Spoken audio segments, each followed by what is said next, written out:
it's very important to understand the short story in the current day context when we are experiencing this dangerous pandemic which has uh, completely shut us down, silenced the whole globe and the whole world. And the disease in the story, pneumonia, is very much the same as the pneumonia, the disease that we are experiencing in during this current pandemic. You go to hospital, and what is coronavirus doing? Coronavirus is actually affecting the lungs, and initially it is showing as pneumonia. It is showing as COVID pneumonia. The label that we are giving to this pneumonia is COVID pneumonia. In the same way, in the short story, we have four characters, namely Jhansi, two ladies, Jhansi and Sue, best friends, and we have two men, elderly men. One is doctor, and another one is Mr. Bergman, who's the neighbor of these two ladies. So, who are these two ladies? Where did they meet? How did they meet? Why did they meet? Why did they plan to stay together? It's very interesting question to explore. The story is open to us as we literature students when the short story or any genre is open to us for interpretation. So, these two ladies have common interests, shared interests. They met in New York, they've come from different parts of the world. We do not know the background, why they left their homes and why did they come to New York. When we look at the current day context and the context in 1907, it's completely a different thing. you know Today we talk about sexuality, we talk about gender, we talk about so many things, but the society was not so open as it is today. Those days it was not so open. So we do not know why did these two ladies came out of their home, but they have come together and they're staying in New York. you know both of them were artists, both of them are artists, and both of them hire an apartment and they start living together. Two adult ladies living together is giving a different sign to the society. It's completely subverting the um, conventional obligations of the society, where a man and a woman, with children, women's occupation or preoccupation should be, doing work in the kitchen or giving birth to babies. So this was the common conventional notions that people were carrying those days. But then, contrary to all these conventional obligations, these two ladies started living together, and we could see how society looked at them from the words that flow out through this doctor. Let's see. So during those days, as we have seen that the city is overcrowded, and people who were starving and struggling to earn their living were staying there in New York, and it's all a closed place, and most of them were affected with pneumonia. And Jhansi also was affected with pneumonia. Doctor comes to test Jhansi. I think Jhansi had cough. She was coughing, and then doctor comes to Jhansi and tests her and diagnoses that she is affected with not corona, but she is affected with pneumonia. When all of us listen to this thing that we are affected with some kind of disease, it's not so easy for us to take it in. It's very hard for us to actually accept it, until quite some time. In some cases, sometimes people get into depression. Sometimes, more than the physical ailments, it is the mental sickness that people do have. It's the same story with Jhansi. Also, same thing happened with Jhansi. Jhansi, when she heard that she is affected with pneumonia, she couldn't take it, and then she completely, was lost. She forgot. She thought, her dreams would not come true, and she didn't want to go out. She didn't want to meet people. She didn't want to. She lost all her, life, we could say, and she was completely into depression. So when the doctor diagnoses her, he gets to know that Jhansi is already depressed, and he uses one expression there. Mm, she's beginning to count the carriages in a funeral procession. He talks to Sue and he says she's beginning to carry carriages to her funeral procession, which means he says, there are not many chances that she could live because she has low willpower. More than her physical sickness, more than her physical ailment, it is mentally she is depressed.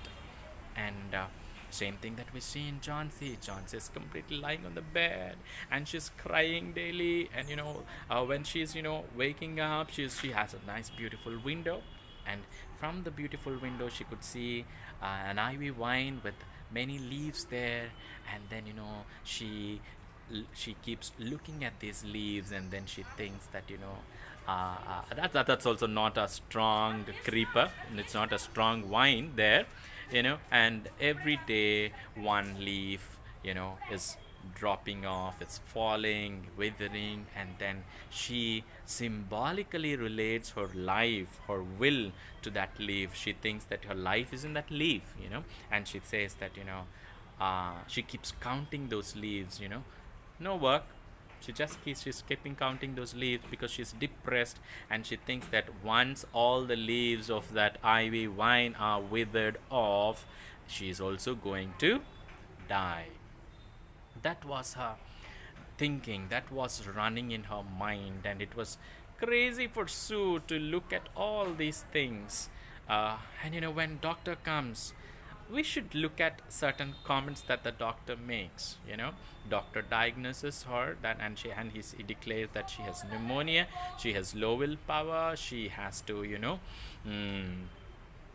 muster all her strength and come out.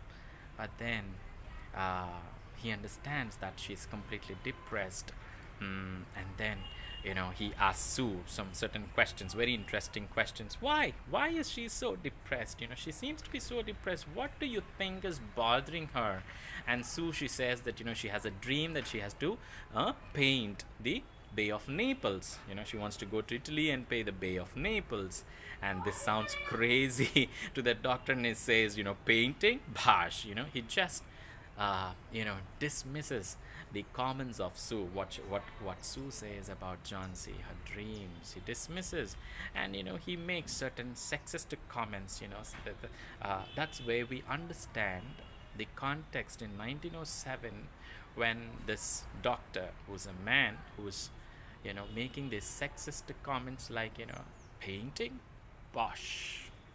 Simply dismissing, and he says that I think it's not painting, but there is something that is bothering her, worth thinking twice. Is she thinking about a man? And then Sue gets annoyed, when doctor says that if she's thinking about a man, and Sue responds, she man? No, there's no man in her mind, or there's no man in her life, is what Sue says, and the doctor leaves.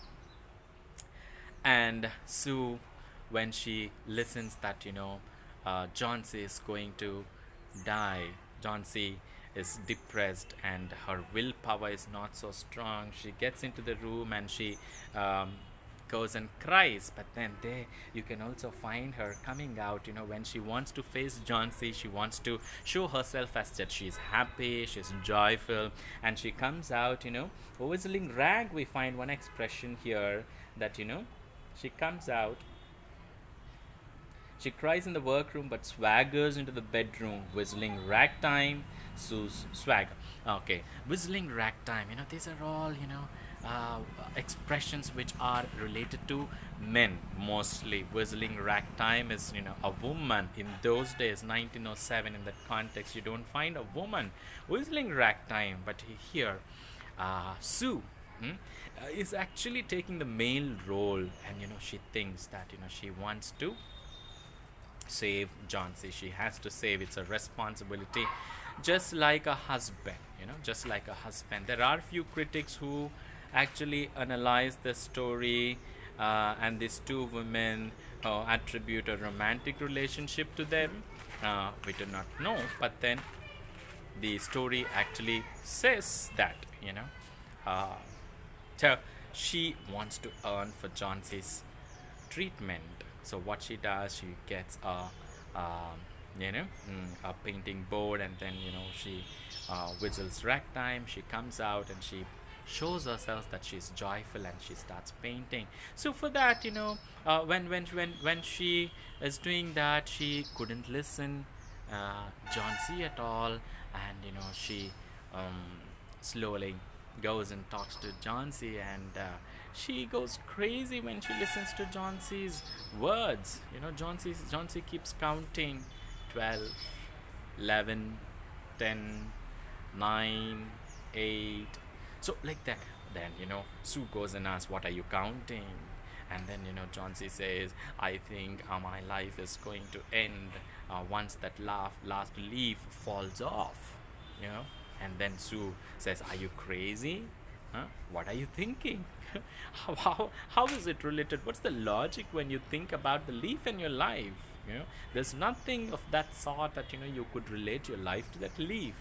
And then but she couldn't help John C, and Sue struggles within herself, and she goes to Bergman, Mr. Bergman, and she narrates this story.